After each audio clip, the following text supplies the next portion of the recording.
Days news Marathi special report. माणुसकी जिवंत आहे.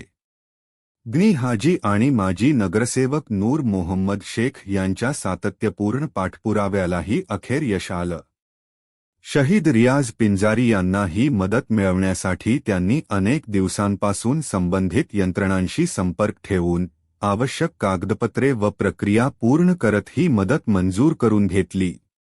कुंदबियास नगरपालिकेच्या सर्व कर्मचाऱ्यांनी दाखवलेली माणुसकी आणि संवेदना समाजासाठी एक प्रेरणादायी उदाहरण ठरत आहे. स्वतःच्या पगारातून थेट 10 लाख रुपयांची आर्थिक मदत शहीद रियाज पिंजारी यांच्या कुटुंबासाठी जाहीर करण्यात आली आहे. ही मदत केवळ एक आर्थिक पाठबळ नसून त्यांच्या कुटुंबासाठी एक आधार आहे, समाजाकडून मिळालेला आदर आणि आपुलकीचा भाव आहे. ही घटना समाजात माणुसकीचे बळ वाढवते आणि प्रत्येक नागरिकाने एकमेकांच्या पाठीशी कसं उभं राहावं याचा आदर्श ठरते. डेज न्यूज मराठी प्रतिनिधी अन्सार सय्यद.